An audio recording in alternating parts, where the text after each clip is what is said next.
So ఇప్పుడు మనం చోలే మక్నీ చేస్తున్నాం. కావాల్సిన పదార్థాలు వెరీ సింపుల్ రెసిపీ అండి. మన ఇంట్లో ఉండేవి అన్నీ, ఏవి స్పెషల్గా తెచ్చుకోవాల్సిన అవసరం లేదు.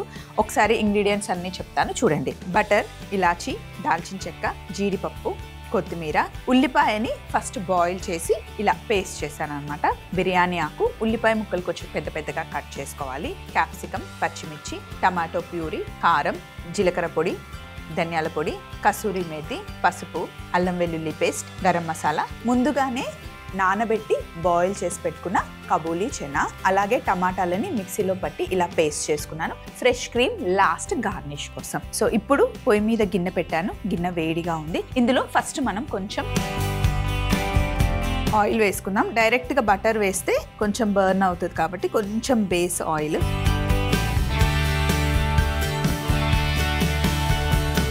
అలాగే కొద్దిగా వెన్న వేసిన తర్వాత ఇందులో యాలకులు,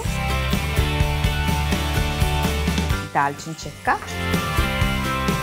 బిర్యానీ ఆకు వేసి కొంచెం మసాలాలు వేగనివ్వాలి. ఇప్పుడు ఇందులో జీడిపప్పు వేసేసుకోండి. బటర్లో వేగిన జీడిపప్పు బాగుంటుంది. అలాగే ఇప్పుడు ఉల్లిపాయ ముక్కలు,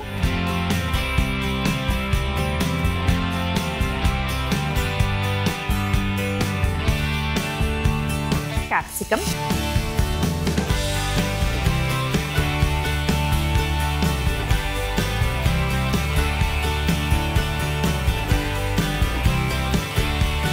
ఇప్పుడు ఇందులో మనం ఉప్పు వేసుకుందాం.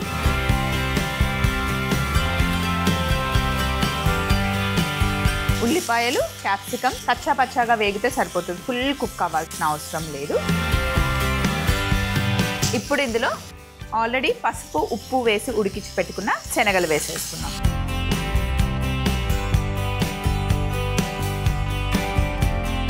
చాలా చాలా సింపుల్ రెసిపీ. పుల్కాతో కానీ, చపాతీతో కానీ, బటర్ నాన్స్తో కానీ, ఫ్రైడ్ రైస్తో కానీ బాగుంటుంది. సో చక్కగా బటర్లో మనం వేయించుకున్న జీడిపప్పులు ఉన్నాయి కదా, ఒక 3-4 లాస్ట్ గార్నిష్ కోసం తీసుకొని పక్కన పెట్టేస్తున్నాను. ఇప్పుడు ఇందులో మనం కొద్దిగా గరం మసాలా, ధనియాల పొడి, జీలకర్ర పొడి, చాట్ మసాలా, పసుపు మొత్తం ఒకసారి మిక్స్ చేసుకుందాం.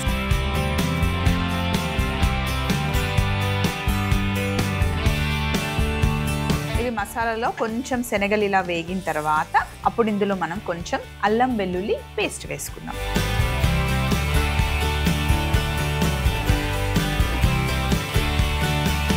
ఆ పచ్చివాసన పోయేంత వరకు కొంచెం ఇలా కలుపుతూ వేయించుకోవాలన్నమాట.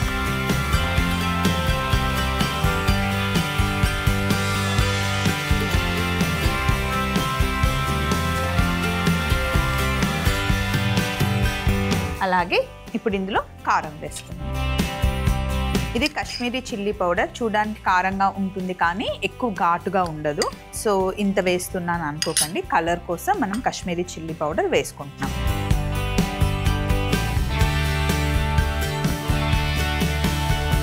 సో ఇప్పుడు ఇవన్నీ మసాలాలన్నీ వేయించుకున్న తర్వాత ఆల్రెడీ ఉడికించి పేస్ట్ చేసుకున్న ఉల్లిపాయ పేస్ట్ వేద్దాం.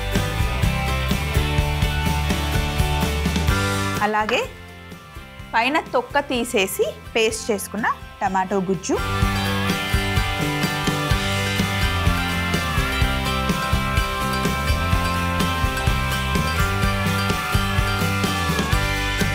ఇవన్నీ వేసి ఒకసారి కలిపిన తర్వాత ఒక్క ఉడుకు రావాలి. ఇప్పుడు ఇందులో మనం టమాటో ప్యూరీ వేసుకుందాం. ఈ టమాటాలు అస్సలు పుల్లగా లేవు కాబట్టి నేను టమాటో ప్యూరీ యాడ్ చేస్తున్నాను. ఇన్ కేస్ మీ దగ్గర టమాటాలు కొంచెం పుల్లగా ఉంటే కనుక టమాటో ప్యూరీ వేసుకోవాల్సిన అవసరం లేదు.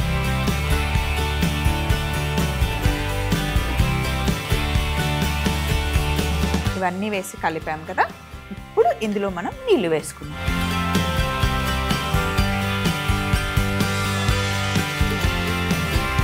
ఇప్పుడు ఒక 5 నుండి 8 నిమిషాలు చక్కగా ఉడకాలి. సో ఉడకడానికి ఎలాగో 5-10 నిమిషాలు పడుతుంది. ఒక 5 మినిట్స్ మూత పెట్టేశానండి. చక్కగా ఉడికిపోయింది. గ్రేవీ కూడా థిక్గా అయింది కదా. మన సైడ్ ఏదైనా వంట చేసేటప్పుడు పచ్చిమిర్చి ఉల్లిపాయలతో పాటే వేసేస్తాం. బట్ నార్త్ సైడ్ చేసే డిషెస్కి అయితే మనం పచ్చిమిర్చి లాస్ట్ వేయాలి. అంటే ఒక్కొక్క సైడ్ ఒక్కొక్కలాగా చేస్తారు కదా. సో ఇప్పుడు మనం పచ్చిమిర్చి వేస్తున్నాం అన్నమాట. ఇందులో కొంచెం హనీ వేస్తే ఆ టేస్ట్ చాలా బాగుంటుంది. సో మరీ స్వీట్గా అయితే ఉండదు, కొంచెమే వేస్తున్నాం కాబట్టి కమ్మగా ఉంటుంది. చేస్తుంది మక్నీ సాస్ కాబట్టి కొంచెం మనం తేనె వేసుకోవాలి, honey. Wow, Kashmiri chilli powder వేసాం కదా, ఆ కలర్ ఎంత బాగుంది చూసారా. మామూలుగా మక్నీ చేసేటప్పుడు జీడిపప్పు పేస్ట్, సీడ్స్ పేస్ట్ వేస్తారు, కానీ ఇప్పుడు మనం వేయలేదు. ఎందుకు అంటే చెన్నాతో చేస్తున్నాం కాబట్టి అవసరం లేదు. ఇలా చాలా టేస్టీగా ఉంటుంది. ఇప్పుడు లాస్ట్లో ఇంకా కొంచెం కసూరి మేతిని జస్ట్ డ్రై రోస్ట్ చేసుకొని పౌడర్ చేసి పెట్టుకున్నాను. ఇది వేస్తే ఫ్లేవర్ సూపర్గా ఉంటుంది అన్నమాట. ఇంకా మనం ఇందులో ఫ్రెష్ క్రీమ్ కూడా యాడ్ చేసుకోవాలి. కొంచెం గార్నిష్ కోసం ఉంచేసి మిగతాది ఇందులో వేసేసాను. ఏ కర్రీలో అయినా సరే ఫ్రెష్ క్రీమ్ వేసిన తర్వాత మంచి రిచ్నెస్ వస్తుంది అండ్ కమ్మదనం కూడా వస్తుంది అన్నమాట. ఇన్ కేస్ బై మిస్టేక్ రెగ్యులర్గా మనం వండుకునే వెజిటేబుల్స్లో అయినా కారం కానీ ఉప్పు కానీ ఘాటు కానీ ఎక్కువ అయింది అంటే కొంచెం ఫ్రెష్ క్రీమ్ యాడ్ చేస్తే టేస్ట్ బాగుంటుంది అండ్ ఆ ఘాటు కారం కూడా తగ్గుతుంది. ఇలా మొత్తం మిక్స్ చేసేసిన తర్వాత ఇంకా స్టవ్ ఆఫ్ చేయడమే. స్టవ్ ఆఫ్ చేసి బౌల్లోకి తీసుకోవడమే.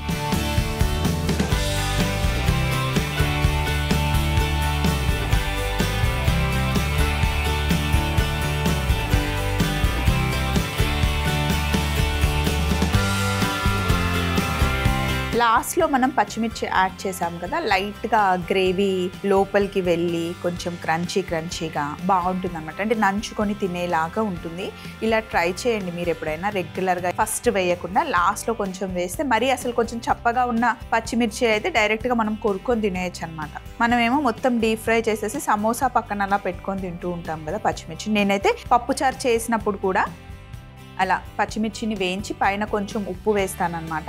పప్పుచారు పక్కన కూడా చాలా బాగుంటుంది అలా. ఇప్పుడు పైనుండి కొద్దిగా బటర్ గార్నిష్ కోసం అండ్ చాలా టేస్టీగా ఉంటుంది. అండ్ ఫైనల్గా ఫ్రెష్ క్రీమ్తో ఇలా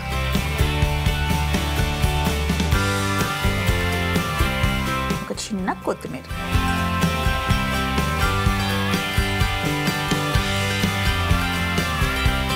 సో చోలే మక్నీ రెడీ అయిపోయిందండి. ఎంత కలర్ఫుల్గా ఉందో అంతే టేస్టీగా ఉంటుంది. రైస్తో కన్నా చపాతీ పుల్కాతో అద్దరిపోతుంది. ట్రై చేయండి. చోలే మక్నీ తయారీ విధానం: ముందుగా గిన్నెలో కొంచెం నూనె బటర్ వేసి యాలకులు, దాల్చిన చెక్క, బిర్యానీ ఆకు, జీడిపప్పు, ఉల్లిపాయలు, క్యాప్సికం, కాస్త ఉప్పు, ముందుగానే ఉప్పు పసుపు వేసి ఉడికిచ్చిన చోలే, గరం మసాలా, ధనియాల పొడి, జీలకర్ర పొడి, చాట్ మసాలా, పసుపు, అల్లం వెల్లుల్లి పేస్ట్ వేసి పచ్చి వాసన పోయేంత వరకు వేయించి అందులో కారం, ఉడికించిన ఉల్లిపాయ పేస్ట్, టమాటో గుజ్జు, టమాటో ప్యూరీ వేసి కొంచెం నీళ్లు పోసి మూత పెట్టి 5 నిమిషాలు ఉడకనివ్వాలి. తరువాత అందులో పచ్చిమిర్చి, తేనె, కసూరి మేతి, ఫ్రెష్ క్రీమ్ వేసి ఒకసారి కలిపి ఒక బౌల్లోకి తీసుకొని బటర్ వేసి ఫ్రెష్ క్రీమ్ కొత్తిమీరతో గార్నిష్ చేసుకుంటే అద్దిరిపోయే చోలే మక్నీ రెడీ అవుతుంది.